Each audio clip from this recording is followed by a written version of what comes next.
I want to talk with you today about curiosity. Without a doubt, and I always run into challenges when I say this.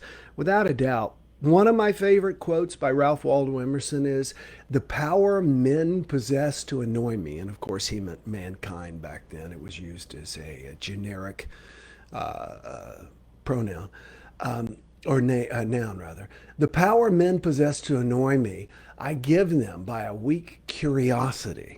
A weak curiosity. No man can come near me but through my act." Emerson.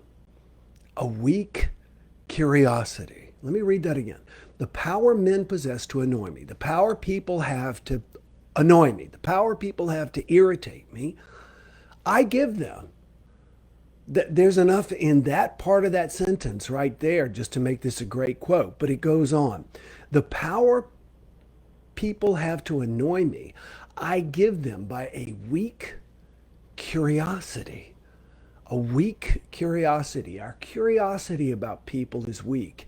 Absolutely. Our certainty is far too strong. And that's not only what creates conflict amongst us overtly, it's what creates conflict covertly. That inside of us, where we have this irritation and irritability about other people. Now, here we go. A weak curiosity. A weak curiosity. It seems that so often, and I notice that this is a trigger for complainers, is that something will happen and we will create a story in our mind as to why the other person did it. I mean, I remember when I was married, we would be getting ready to have a party or something like that. And I would put something over here. You know, the drinks we want to put over here. So I put the drinks over here. And then I would go off and do something, getting the yard ready to look nice or something. And then she would come in and she would move the drinks over there, you know. And in my mind, I had a perfectly good reason. And the challenge is that often we find ourselves going, if we're not careful, this person did this just to irritate me. And why didn't this person ask me?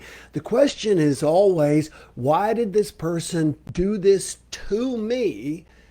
When in reality, rarely, if ever, is it done to us. It is done without very little consideration to us, but we ascribe this meaning to it. So the question we ask ourselves is the wrong question. We have a weak curiosity. If we ask ourselves a question, if at it at all, it's how dare you, you know, instead of I wonder why you. And let me take this more globally than little tasks around the house and things like that. It's also true in our relationships with people in the world. We look at people and we judge them. We see them in the supermarket and we judge them. We make up a story about them and we define them. The mind does that because it's lazy and it's easy to do. It's very easy to label somebody. And as Wayne Dyer says, once you label me, you negate me. I then become that label. And so often, and there's a reason for this. It's part of our protecting ourselves. We have to identify threats. We have to identify mates, you know? And so now we've gotten that a lot cleaner to where we identify people politically and racially and everything like that. And oftentimes our mind wants to be critical in doing so. And what Emerson is telling us, we need to stop labeling people. We need to stop having certainty. We need to have curiosity. And that means literally asking ourselves, I wonder why? With no angst, upset, irritation, but simply asking ourselves, I wonder why that person did that. You know, Eckhart Tolle says that if we grew up with the same parents, same DNA, and same conditions that other person grew up with, we would grow up exactly the same way. Now, whether that's psychologically and physiologically true? I think there's a lot of truth to it. And that is that it is so easy for us to judge other people when we haven't had all the life experience they've had. And what's amazing is we don't like to be judged, not a single one of us. You don't know me. You don't know what I've been through. You don't know what's important to me. You don't know what has hurt me. You don't know what I aspire to be. And that's the reason I am the way I am. Having a curiosity rather than a certainty is what keeps us from getting upset with other people.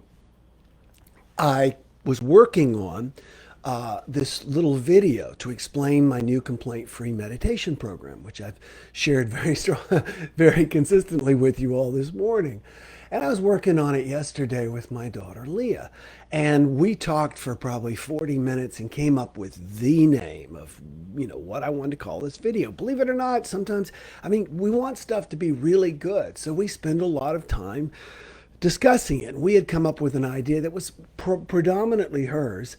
And then as I started working on the structure of what I wanted to say, I realized the title didn't really work, so I tweaked it. And rather than thinking, now, Dad, we wasted 40 minutes. Leah thinking, Dad, we wasted 40 minutes. We talked this through, and then just what did you do? You changed it. You know what you wanted to know?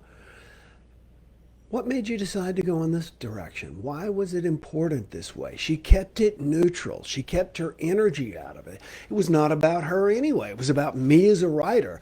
I couldn't fit what I wanted to share with you about meditation in this program all in about a 3-minute video and fulfill a title, So she kept it neutral and she asked, I wonder why. So today I want to invite you to question your certainty, to ask, I wonder why it's done this way, and then to possibly even consider it's always done with the best intentions. It's always done with the best intentions, often with sometimes not enough information, because we all act with certainty, but to ask yourself, I wonder why. And then, if you can do so neutrally, ask the other person. So, why da-da-da-da-da-da-da-da? Make sure there's no judgment in your voice. You're not out for judgment. You're out for communication. Let me catch up. Jeanette Cardoza says, Hola from Boston. Brid Brady says, hi all. And if I'm not mistaken, Brid is in Ireland. And Lynn Balone says, all signed up. Awesome. Well, that means that Lynn Balone is going to be getting a copy of my book, A Complaint-Free World, an autographed copy of my book, A Complaint-Free World, which has sold 4 million copies in 35 languages, forward by Maya Angelou, and 10 bracelets. So I only have 4 more. One's going to Tammy, one's going to Lynn. So sign up, Complaint-Free Meditation, and let's get in there and meditate together. Listen, everybody, it is such an honor to have you here with me. Tomorrow morning, I'm going to address, remember I said that I want to answer your questions in these daily Jumpstarts? I got a wonderful email, not an email, but a post from a woman who said she's 79 years old, and the other day she heard me say that we all have a loving God looking out for her. She said she's lived 79 years. She's heard ministers and other people say that her entire life. And with war, poverty, famine, and now the pandemic, how in the world can we say that? Well, I still believe it's true. And as you know, I won't be out to change your mind, just share my feelings. So join me tomorrow morning at 8 a.m. Eastern Time for tomorrow morning's Jumpstart. And above all, enjoy today. Bye-bye. No more complaining people, their lives are changing. We're flying high, creating a complaint-free world. No